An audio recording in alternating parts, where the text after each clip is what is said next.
सौ मित्रों जय सोमनाथ। ओम नमः शिवाय। प्रिय मित्र, તમારા દર્શન પર મંગલમય શુભકામના હું બિલીમાંથી જોગીભાઈ વ્યાસ આપ સૌનું આપે જોગેશમાં પુનઃ હાર્દિક સ્વાગત કરું છું। મિત્રો, આજ રોજ જોઈશું આજનો શુભ પંચાંગ। આ તારીખ છે 8/9/2026 ને મંગળવાર, શ્રાવણ વદ 12 તિથિ છે। આજની 12 ને અઘોર દ્વાદશી તરીકે ઓળખવામાં આવે છે। આજે ભૂમ પ્રદોષ છે। આજે પ્રદોષનું વ્રત કરવાનું બહુ જ મહત્વ હોય છે। આજે ભગવાન શિવની પૂજા સાંજે ચોક્કસ કરવા જોઈએ। પ્રદોષ વ્રત એવું છે કે દરેક પ્રકારની મનોકામના પૂર્ણ કરે છે, પણ આપણું ગયા જન્મમાં પણ કંઈ છીનવાઈ ગયું અથવા આપણા પેઢી દર પેઢી આપણા પૂર્વજોનો પણ કંઈ છીનવાઈ ગયું તો તે પણ પ્રાપ્ત કરાવી શકે એટલી તાકાત ધરાવે છે। પૂર્ણ શ્રદ્ધાથી ભગવાન શિવની પૂજા કરી, હનુમાનજીની પણ આજે ઉપાસના કરો। હનુમાનજીની ઉપાસના પ્રદોષના દિવસે કરવાથી ઘરનું સુખ પ્રાપ્ત થાય છે। નોકરી વેપાર ધંધામાં પ્રગતિ માટે આજે ગોળના પાણીથી મહાદેવનો અભિષેક કરવાનો, પુરાણોક્ત રુદ્રાભિષેકથી અથવા હનુમાન ચાલીસા બોલીને કરવાનો। એનાથી વેપાર ધંધામાં પણ પ્રગતિ થાય અને નવો વેપાર ધંધો પણ મળી શકે છે। આજે જોઈશું આજનો શુભ પંચાંગ। આજે બાળકનો જન્મ થાય છે અને તિથિ ગણાય છે 12 તિથિ આજે બપોરે 2:44 પૂર્ણ થઈ જાય છે અને ત્યાર પછી જે બાળકનો જન્મ થાય ને 13 તિથિ ગણાશે। આ 13 તિથિ આવતીકાલે બપોરે 12:32 પૂર્ણ થઈ જાય છે। આજે જે બાળકનો જન્મ થાય છે નક્ષત્ર ગણાય છે પુષ્ય। આ પુષ્ય નક્ષત્ર આજે સાંજે 4:40 પૂર્ણ થઈ જાય છે અને ત્યાર પછી જે બાળકનો જન્મ થાય એનું આશ્લેષ નક્ષત્ર ગણાશે। આશ્લેષ નક્ષત્ર આવતીકાલે બપોરે 3:15 પૂર્ણ થાય છે। આશ્લેષ નક્ષત્રમાં બાળકનો જન્મ થાય એને ચોક્કસ પણ પૂજા વિધિ કરી લો, કારણ કે એની માતાનું આરોગ્ય બગડતું રહેશે। લગ્ન પછી એની સાસુને તકલીફ આવતી હોય છે। ઘણી જગ્યા પર સાસુ મૃત્યુ પામે છે, એવા શાસ્ત્રમાંથી વાત આવે જ્યાં માં સાસુ હોય જ નહીં, એટલે આશ્લેષ નક્ષત્રની વિધિ કરી લીધી હોય તો દોષમાંથી મુક્તિ મળતી હોય છે અને સંતાન પ્રાપ્તિમાં પણ અવરોધ આવે છે। આજે જે બાળકનો જન્મ થાય છે એનો યોગ ગણાય છે પરિતયોગ। આજે 3:39 શરૂ થઈ આવતીકાલે મળશે 41 પૂર્ણ થઈ જાય છે। ત્યાર પછી જે બાળકનો જન્મ થાય શિવ યોગ। આ શિવ યોગ 9 તારીખે રાત્રે 3:53 પૂર્ણ થઈ જશે। આજે જે બાળકનો જન્મ થાય છે એનો કરણ ગણાય છે તૈતિલ। તૈતિલ કરણ આજે બપોરે 2:44 પૂર્ણ થઈ જાય ત્યાર પછી જે બાળકનો જન્મ થાય ઘર કરણ ગણાશે। આ ઘર કરણ આવતીકાલે નહીં, આ ઘર કરણ આજે જ બપોરે 1:36 પૂર્ણ થઈ જશે। આજે જે બાળકનો જન્મ થાય છે એની રાશિ ગણાય છે કર્ક। કર્ક રાશિ દક્ષરા છે દ અને હ કર્ક રાશિનો સ્વામી ચંદ્ર ગણાય છે। આજે આખા દેશમાં કોઈ પણ બાળકનો જન્મ થાય એ બધાની રાશિ કર્ક ગણાશે। કર્ક રાશિ 9 તારીખે બપોરે 3:15 પૂર્ણ થાય છે, એટલે ત્યાં સુધી જે બાળકોના જન્મ થાય બધાની રાશિ કર્ક ગણાશે। આ રાશિ તિથિ વાર નક્ષત્ર કરણમાં જેનો જન્મ છે ચોક્કસ પ્રમાણ પૂજા વિધિ કરી લો, જીવન સરળ બની જશે। આજે જે તમારા સબસ્ક્રાઇબ મિત્ર તમારા ઘર પરિવારમાંથી કોઈ પણ સદસ્યની વર્ષગાંઠ છે, મેરેજ એનિવર્સરી છે, બધાને ઘણી ઘણી શુભકામના। તમારા જીવનમાં ખૂબ પ્રગતિ ઉન્નતિ થાય ભગવાન શંકરને હું પ્રાર્થના કરું છું। આજના દિવસે સવારમાં ઉઠી આજનો સુગંધ કરી લો, આખું વર્ષ તમારું સુંદર રીતે થશે। આજે જે તમારા સબસ્ક્રાઇબ મિત્ર ઘર પરિવારમાંથી કોઈ પણ સદસ્યને ત્યાં કોઈની પુણ્યતિથિ છે તો આજે ગાય કૂતરાને ખવડાવવાનો ભૂલશો નહીં, કાગડાને ખવડાવવાનો ભૂલશો નહીં। આજના દિવસે ગરીબોને દાન કરો, અન્નદાન કરો, બ્રાહ્મણોને અન્નદાન કરો, મહાદેવના મંદિર છે પીપળાની ફરતે દૂધ જવ પાણી ચડાવી દીવો ચાલુ કરી વિષ્ણુ પરમાત્માને પ્રાર્થના કરવાની કે મારા પિતૃને મોક્ષ ગતિ પ્રાપ્ત કરો। શિવજીને ચોખ્ખું પાણી ચડાવી દો અને ભગવાનને પણ પ્રાર્થના કરો, તમારા પિતૃ ખૂબ પ્રસન્ન થશે। બધા પરિવારમાં સાથે બેસીને આજે ભોજન કરવું જોઈએ આનંદ ઉત્સાહથી, એનાથી પિતૃ તૃપ્ત થાય છે। આજના દિવસે તમે કોઈ પણ કાર્યક્રમ માટે નીકળો છો તો સૌથી પહેલા આપણી જોગેશ ચેનલ પર જઈ પ્લેલિસ્ટમાં જઈ આજે મંગળવારનો શુકન કરીને નીકળો તો સારી સફળતા મળી શકશે। આમ તો ઘરેથી નીકળો છો તો મોટા ભાઈને કાકાને ફુવાને વંદન કરીને નીકળવાનું। દેવસ્થાનમાં ભગવાનને પગે લાગીને કહેવાનું કે મારા કાર્યમાં મારી સાથે રહેજો। આજે મંગળા ગૌરી વ્રતનું પણ પૂજન કરી શકાય છે। આજે કૂતરાને ઘઉંની રોટલી, ગોળ અને ઘી મિક્સ કરીને ખવડાવવાથી ભય રોગ શત્રુ બાધા પર વિજય પ્રાપ્ત થાય છે। સંધ્યાકાળના સમય કરવાનો હોય છે।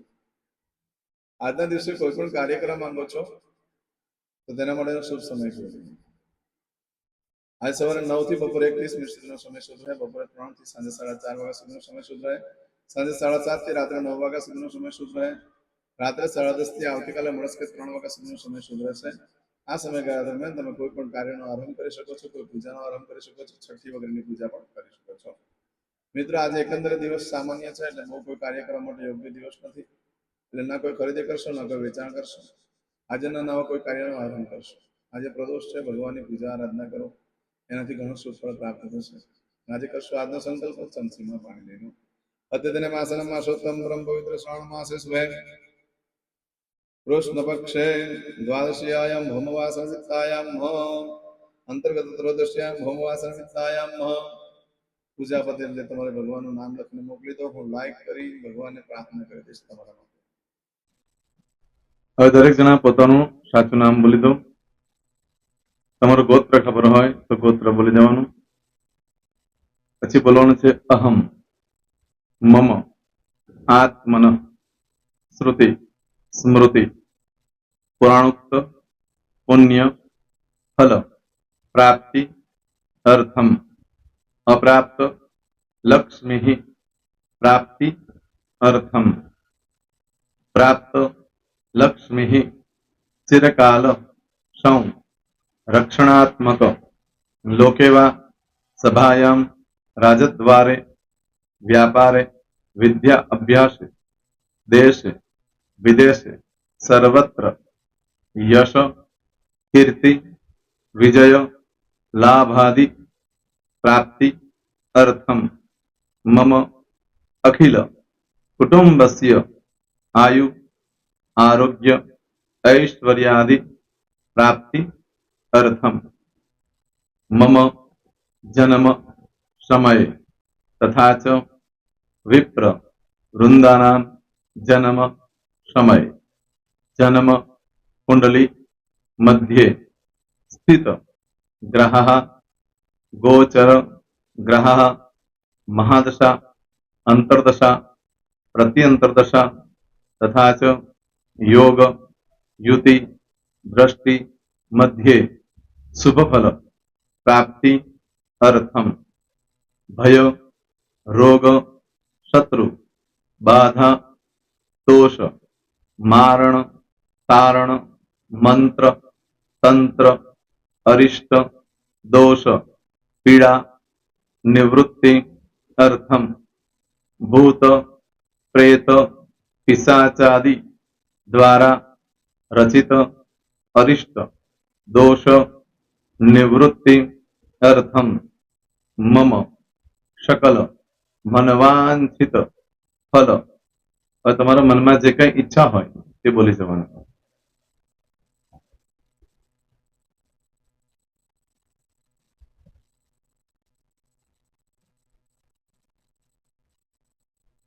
બોલવાનું અનુસારતઃ सकल मनवांछित फल प्राप्ति अर्थम.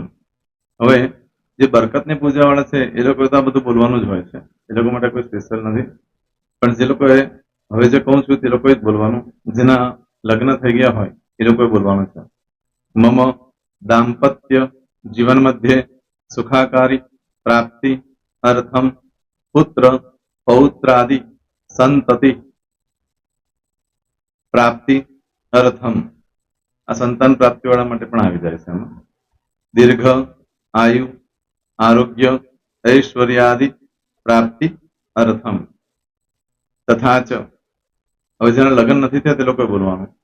મમ જટટી વિવાહ યોગ પ્રાપ્તિ અર્થમ વિવાહ પશ્ચાત દાંપત્ય જીવન મધ્યે સુખાકારી પ્રાપ્તિ અર્થમ. હવે જે લોકોને સંતાન પ્રાપ્તિ નથી, જે લોકોને સંતાન પ્રાપ્તિ છે કરવી છે એ લોકોએ બોલવાનું.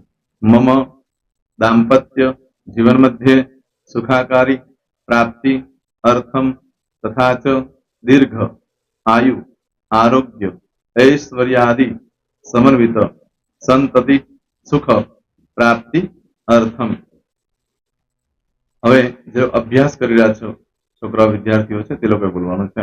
મમ વિદ્યા અભ્યાસ મધ્યે ઉત્તરો ઉત્તર પ્રગતિ ઉન્નતિ સાનુકૂલતા પૂર્વક દિવ્ય સફળતા પ્રાપ્તિ અર્થમ. હવે જે લોકો વિદેશમાં જવા માંગતા હોય કે સીપમાં જવા માંગતા હોય, મતલબ ભારત દેશની બહાર જઈને ધંધો વેપાર કરવા માંગતા હોય એ લોકોએ, અથવા વિદેશ જવા માંગતા હોય કાયમ માટે, એ લોકોએ બોલવાનું છે. મમ જટટી વિદેશ ગમન યોગ પ્રાપ્તિ અર્થમ વિદેશ ગમન કાર્ય મધ્યે સાનુકૂલતા પૂર્વક દિવ્ય સફળતા પ્રાપ્તિ અર્થમ. આરોગ્ય વાળા બોલવાનું છે, જેને આરોગ્યની પૂજા આપેલી હોય એ લોકોએ. એમ તો દરેક જણા જ બોલવાનું. બોલો મમ આયુ આરોગ્ય ઐશ્વર્યાદિ પ્રાપ્તિ અર્થમ.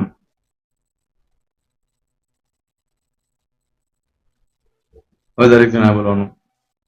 સકલ મનવાંછિત ફલ પ્રાપ્તિ અર્થમ અદ્ય દિને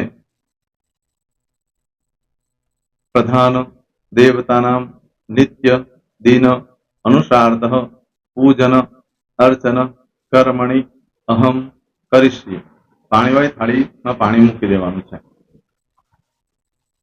હવે તમારી બધી પૂજા જે મેં આપેલી છે એ પૂજા થઈ જાય, અથવા તો તમે રોજ પૂજા કરતા છો, મારી પાસેથી નથી લઈ ગયા, એ પૂજા થઈ જાય પછી ફરી પાછી ચમચીમાં પાણી લેવાનું. અહીંયા વિડીયોને સ્ટોપ કરી દેવાનું.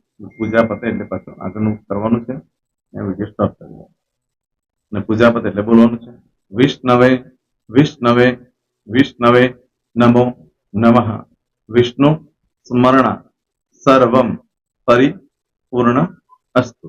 એતાની ગંધ પુષ્પ ધૂપ દીપ નૈવેદ્ય તાંબૂલ પ્રદક્ષિણા સહિત પ્રણુ મમ સકલ મનવાંછિત ફલ પ્રાપ્તિ અર્થમ પૂજન અર્ચન પ્રિયદાન નમમ. પાણી મૂકી દેવાનું, પાછું પાણી લેવાનું. પૂજન અર્ચન બ્રહ્માર્પણમસ્તુ. નીચે જમીન પર પાણી મૂકો, એમાં આંગળી ઘસી કપાળમાં તિલક કરી દો. કપાળમાં જમીન પર પાણી મૂક્યું છે એમાં. ત્યાર પછી ભગવાનને કહેવાનું કે હે પ્રભુ, આજે પૂજા કરતા કોઈ પણ પ્રકારની ભૂલચૂક થઈ ગઈ હોય તો અમને ક્ષમા કરજો. અમે તમારા બાળક છીએ. પ્રભુ, તમારો ખૂબ આભાર માનું છું. આજે મારી પાસે તમારી પૂજા કરાવી, મારી મનોકામના પૂર્ણ કરી. પ્રાર્થના કરી દો. જગ્યા પરથી ઉભા થઈ શ્રીનારાયણ ભગવાનને પાણી ચડાવી દો અને નિત્ય કર્મ જે કરતા હોય તે કરો. જય શ્રી. તમારો દિવસ શુભ રહે. તમે અને તમારો પરિવાર સુખી રહે, સંપન્ન રહે, સુરક્ષિત રહે એ ભગવાન સોમનાથ દાદાને પ્રાર્થના. તો મિત્રો, તમે મારા વિડીયોને લાઈક ના આપી હોય તો સૌથી પહેલા લાઈક આપી દો. અને ત્યાર પછી જો તમે મારી આ ચેનલ સબસ્ક્રાઇબ ન કરી હોય તો સૌથી પહેલા સબસ્ક્રાઇબ કરી લો અને બેલ આઇકોન ઓલ પર ક્લિક કરવાનું ભૂલશો નહીં, જેથી કરીને સૌથી પહેલા નવી વિડીયો જે કંઈ મૂકું એ તમને મળે.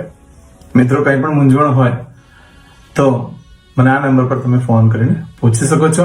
મારો મોબાઈલ નંબર છે 9825546459. મિત્રો, કોમેન્ટ્સમાં જય સોમનાથ લખવાનું ભૂલશો નહીં. ફરી પાછા નવા વિડીયો સાથે મળીએ. ત્યાં સુધી સૌને જય સોમનાથ.